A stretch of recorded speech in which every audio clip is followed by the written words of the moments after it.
Mesdames et messieurs, bonjour et ravi de vous retrouver dans cette nouvelle édition dans votre émission presque quotidienne Midi Oka. Comme vous savez, pendant cet épisode, on essaye de vous présenter presque les grands événements qui ont émaillé la scène égyptienne durant les derniers jours. Donc très rapidement, nous devons commencer cette nouvelle tournée dans le monde égyptien par ses activités présidentielles. Cette fois-ci, on trouve que le président Abdel Fattah al-Sisi, lors de son discours à la conférence Histoire d'une patrie, qui s'est achevé lundi dans la nouvelle capitale administrative de l'Égypte, a annoncé sa candidature aux prochaines élections présidentielles en réponse à l'appel du peuple égyptien. Tout de suite, les explications. Le président Abdel Fattah el-Sisi, lors de son discours à la conférence Histoire d'une patrie qui s'est achevée lundi dans la nouvelle capitale administrative, a annoncé sa candidature aux prochaines élections présidentielles, et cela en réponse à l'appel du peuple égyptien. Le bureau politique du parti El Tagamma a affiché son appui à la candidature du président el-Sisi pour un nouveau mandat conformément à la Constitution. Également, des milliers de dirigeants cadres et membres du parti Homet el-Watan, ou protecteur de la patrie, ont participé à de marches massives depuis le siège principal du parti vers toutes les principales places de la République dans les gouvernorats pour soutenir le président el-Sisi lors des élections présidentielles. Ces marches s'inscrivent dans le cadre de la croyance du parti que le président el-Sisi est le sauveur de l'État égyptien et dans la continuité du processus de construction qu'il a entamé pour bâtir la nouvelle République, a précisé le parti dans un communiqué publié lundi. Et des milliers de citoyens ont pris part à cette marche, depuis la place El Kourba à Héliopolis jusqu'au palais El Tahadiyya, demandant au président de poursuivre la construction de la nouvelle République. Des milliers de citoyens ont célébré le 50e anniversaire des victoires de la guerre d'octobre sur la place Al-Qaïd Ibrahim, avec la participation d'un grand nombre de partis et forces politiques, avec en tête le Parti du futur de la nation. Les citoyens ont arboré des drapeaux égyptiens et des images du président el-Sisi en signe de soutien au chef de l'État. Des citoyens du gouvernorat de Port Saïd ont organisé eux aussi lundi une marche massive pour soutenir le président el-Sisi. La marche à laquelle des citoyens ont participé en voiture, à vélo et à pied a commencé devant la mosquée Selem jusqu'au parc El Montaza.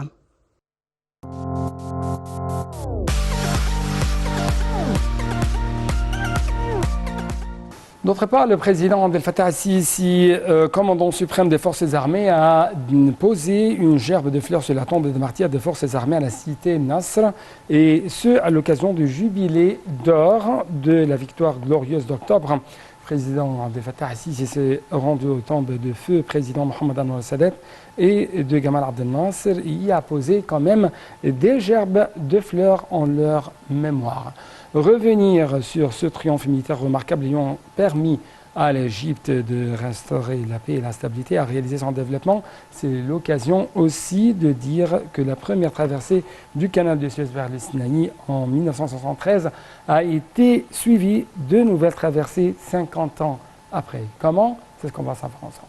50 ans après, la victoire de l'Égypte à la guerre du 6 octobre reste omniprésente. L'armée égyptienne a réussi l'impossible et vaincu le soi-disant invisibilité ennemie. Le monde parle d'une épopée militaire. Les témoignages documentent ces moments inoubliables de la guerre. Les infographies révèlent les capacités de l'armée égyptienne considérée aujourd'hui comme une des plus puissantes. Cette guerre a marqué une victoire foudroyante de l'armée égyptienne soutenue par certains pays arabes, que ce soit militairement ou financièrement. Ce triomphe fut un tournant majeur dans l'histoire du Moyen-Orient. Revenir sur ce triomphe militaire remarquable ayant permis à l'Égypte de réinstaurer la paix et la stabilité et à réaliser son développement, c'est l'occasion aussi de dire que la première traversée du canal de Suez vers le Sinaï en 1973 a été suivie de nouvelles traversées 50 ans après. Le pont El Ferden est un pont ferroviaire mobile qui traverse le canal de Suez près d'Esmaïlia. Il est considéré comme étant le pont mobile le plus long du monde, d'une longueur de 340 mètres. Également, les célébrations d'octobre seront la meilleure occasion du lancement et de l'entrée en fonction du premier train traversant le Sinaï après 56 ans de suspension suite à l'agression israélienne. Cette ligne de chemin de fer entrera en fonction au cours des festivités d'octobre pour assurer la mobilité et le transport des biens et des personnes vers le Sinaï. Ce train assurera la liaison entre la région de l'Est de Port Saïd et les zones industrielles.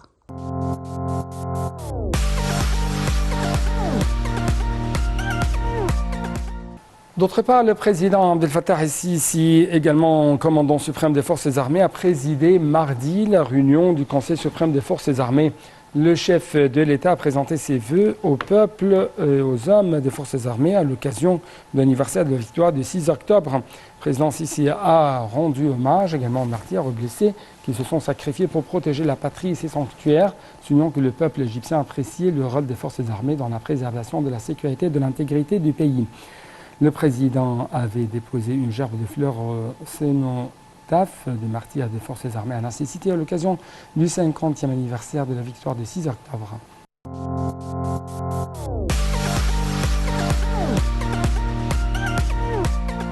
De sa part, le ministre égyptien des Affaires étrangères, Samar Choukri, a reçu le PDG de l'Autorité nationale des élections, ANE, Walid Hamza, le directeur de l'organisme exécutif de l'autorité, Ahmad Bendari, ont été au menu des discussions de préparatifs du ministère des Affaires étrangères pour l'organisation du scrutin présidentiel de 2024 pour les Égyptiens à l'étranger, conformément aux règles et aux décisions de l'autorité régissant le processus électoral.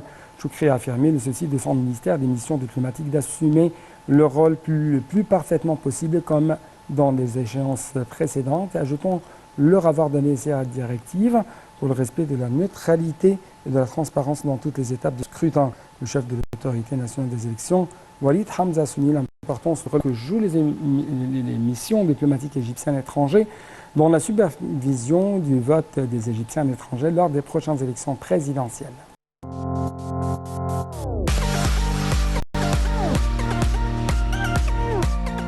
Sur le plan de la politique étrangère adoptée par l'Égypte, le ministre des Affaires étrangères, Samar Choukri, a valorisé le modèle de coopération intégrale mis en place avec les Pays-Bas dans le domaine de l'immigration. Le chef de la diplomatie égyptienne et le secrétaire d'État néerlandais à la justice et à la sécurité chargé de l'asile et des migrations, Erik van der Burg, ont affirmé mardi leur souci de promouvoir les relations de coopération entre l'Égypte et les Pays-Bas, notamment dans le domaine de l'immigration. Le porte-parole du ministère, Ahmad Abouzed, a indiqué que les deux bords avaient examiné les moyens de promouvoir leur coopération fructueuse déjà en cours dans la lutte contre l'immigration clandestine et la traite de la personne, partant des aspects de coopération distingués entre l'Égypte et de l'Union européenne, son rôle pionnier et son partenariat important avec les pays européens en la matière. Ce Choukri a tenu au cours de cette rencontre à passer en revue les positions et les tentatives inlassables de l'Égypte de promouvoir la coopération avec les pays de l'Union européenne dans le domaine de l'immigration, ce qui représente un qualificatif aux efforts déployés en la matière. Le ministre, selon le porte-parole, a passé en revue les efforts et les grandes réussites réalisées par l'Égypte à cet égard et ont contribué depuis 2016 à empêcher toute migration clandestine depuis les frontières du pays.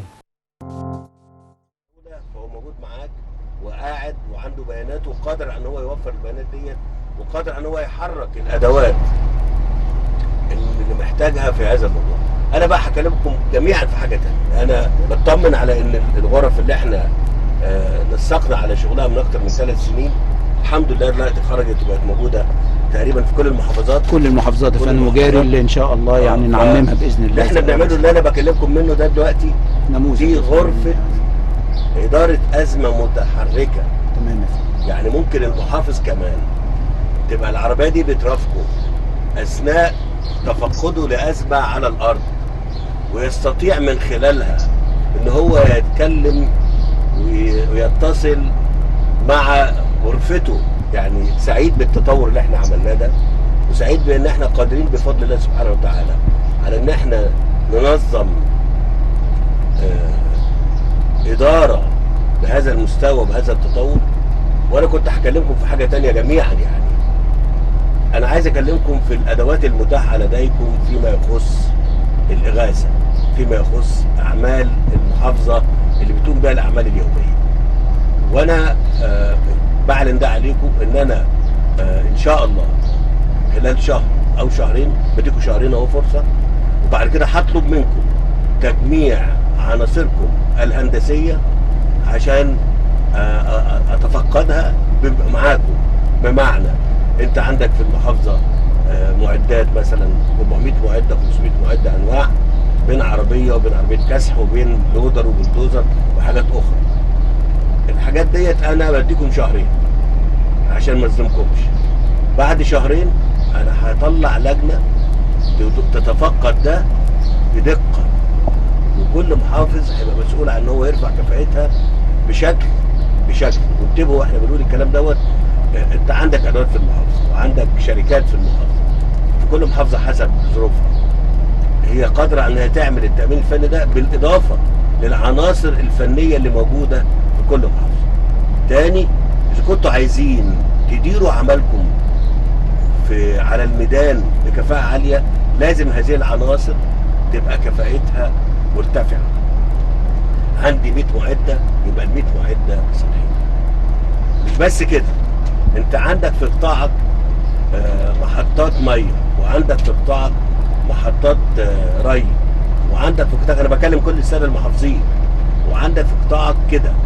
انت النهارده عندك في المديريه، مديريه الري ومديريه الزراعه ومديريه الاسكان موجوده عندك في المحافظه، وبالتالي انا هطالب حضراتكم بان انتم في بعد الشهرين دول اطمن تماما على ان المحطات ديت طرمباتها اللي موجوده في المحطات فنيه جاهزه وباعلى كفاءه ممكنه. بمعنى انا عندي في قطاع او في نطاق محافظتي 20 محطه معالجه بتشتغل ب50 طرمبه رفع وصرف وكلام من هذا القبيل. حضرتك مسؤول قدام مني من دلوقتي والبعد شهرين، ده الحد الاقصى لحضراتكم جميعا، وبالتالي احنا لازم نمارس الدور ده. انا بكلم كل الساده المحافظين اللي بيسمعوني مره تانية. انا سعيد جدا بالتجربه، وسعيد ان انا اشوف مباشر حي من عربيه في مكان يعني زي ما احنا عايزين نشوف. يعني اقدر النهارده من العربيه دي اشوف المحافظه، وحضرتك تشوف عناصرك، وكمان تتابع الموقف على الارض، وانا العربيه دي معايا هنا تخليني اشوف كل المحافظين. يعني حاجه الحمد لله تطور كويس قوي. معلش جبتكم الجمعه، بس طبعا يعني كان هدفنا ان احنا في يوم تبقى الامور فيه هاديه، نشوف بعض ونتكلم ونطمن عليكم. مره ثانيه انا بشكركم وصباح الخير عليكم جميعا. شكرا جزيلا. ميعادنا بعد شهرين. كل عناصرك الفنيه وكل ما هو داخل نطاق محافظتك انت مسؤول قدام مني وقدام الدوله عنه. شكرا جزيلا. السلام عليكم.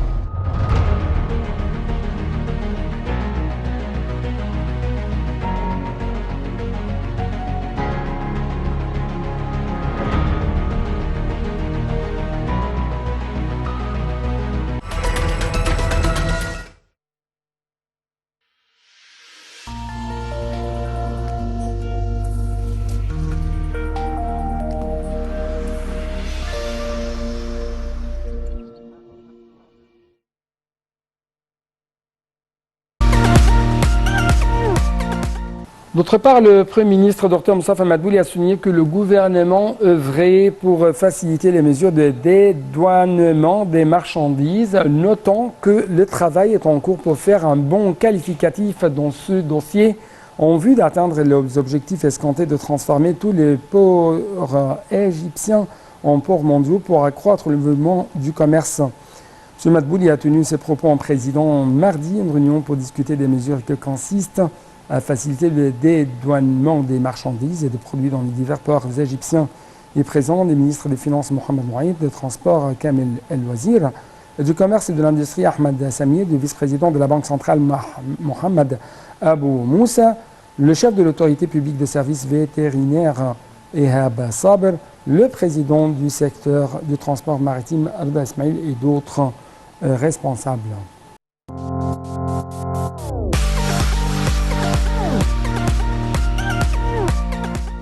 Le ministre du Pétrole et des Ressources minérales, l'ingénieur Tariq El-Molla, a déclaré que l'Égypte avait adopté des plans, mais aussi des mécanismes pour relever les défis courants en matière de sécurité énergétiques qui dépendent de l'équilibre entre la transition énergétique et la réduction des émissions carboniques et qu'elle avait renforcé sa stratégie afin de devenir un centre régional pour les ressources d'énergie propres et à faible émission de carbone. M. El Molla s'était ainsi exprimé au cours d'une séance de débat à huis clos tenue sur le thème « Accélérer la formulation des politiques innovantes pour un meilleur avenir énergétique sûr et sobre en carbone » dans le cadre des activités de la conférence ADIPEC 2023 en présence d'un nombre de ministres du pétrole et d'énergie dans la région.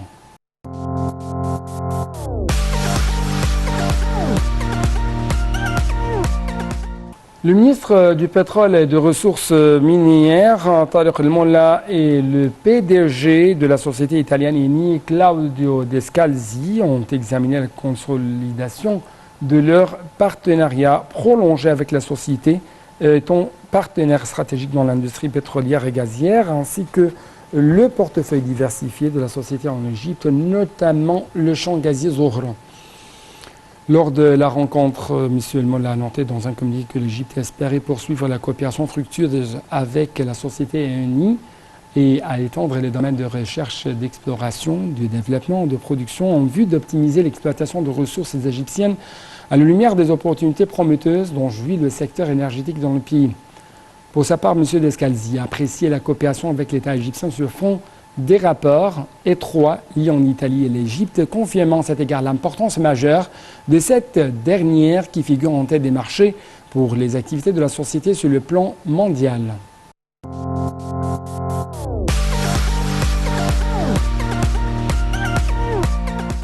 L'État cherche à réaliser durant l'exercice financier actuel un excédent primaire de 2,5% qui sera le plus grand de l'histoire d'Égypte, selon les déclarations faites récemment par M. le ministre des Finances, Mohamed Maïta.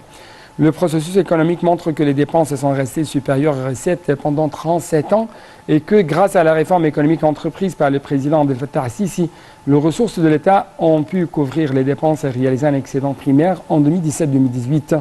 C'est ce qu'a déclaré M. Moïta selon un communiqué. Les dépenses consacrées au secteur de l'éducation ont augmenté de 84 milliards de livres égyptiens en 2014 à 230 milliards de livres égyptiens en 2024, alors que les investissements publics sont passés de 53 milliards de livres égyptiens à 587 milliards de livres égyptiens en 9 ans, a-t-il renchéri. Les allocations affectées aux pensions de retraite de la sécurité sociale du programme Solidarité et Dignité sont passées de 5 milliards de livres égyptiens en 2013-2014 à 36,5 milliards de livres égyptiens durant l'exercice actuel, selon les déclarations faites par M. le ministre.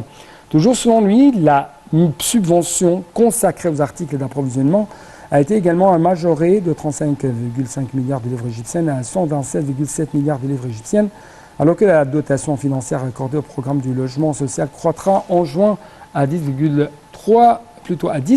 milliards de livres égyptiens, contre 2 milliards de livres égyptiennes en 2014, selon toujours ces déclarations.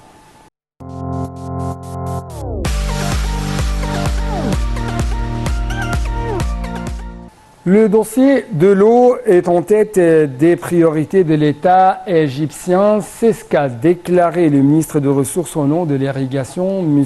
Hani Swilem, dans son allocution prononcée lors d'une séance sur la sécurité hydrique et alimentaire tenue en présence du président Abdel Fattah al-Sisi à la nouvelle capitale administrative dans le cadre des activités du deuxième jour de la conférence Histoire d'une patrie entre vision et réalisation. Dès 2014, l'Égypte a accordé une importance en particulier à la coopération avec les pays du bassin du Nil. C'est ce qu'a affirmé le ministre faisant état de la construction par l'Égypte du réservoir de Jabal Olaya au Soudan, sa contribution au financement du réservoir de l'Oun en Ouganda, et de Oin plutôt, le réservoir de Oin en Ouganda, outre la création par les entreprises égyptiennes du barrage de Julius Nyerere en Tanzanie. 340 puits d'eau ont été également établis par l'État égyptien dans le bassin du Nil au service des citoyens africains, ainsi qu'un éventail de centres solaires hydrauliques et des réservoirs souterrains dans de nombreux pays du bassin du Nil, a-t-il précisé.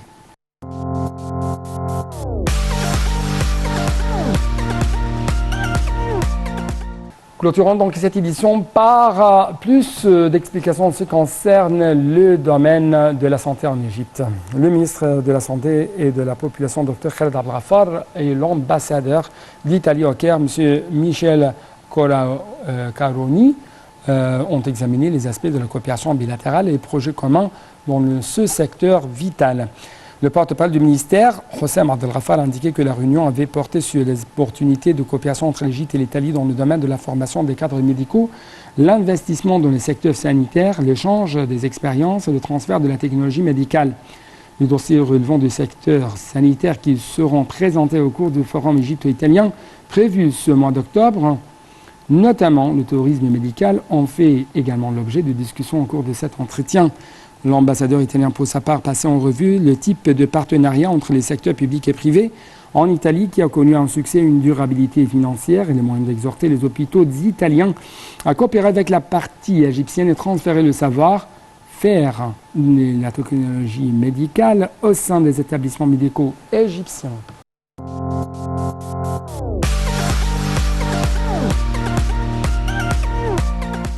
Fin donc de cette édition de Midi au Caire. Merci beaucoup pour votre attention. Toujours bon suivi de nos programmes sur votre chaîne Alternative Internationale.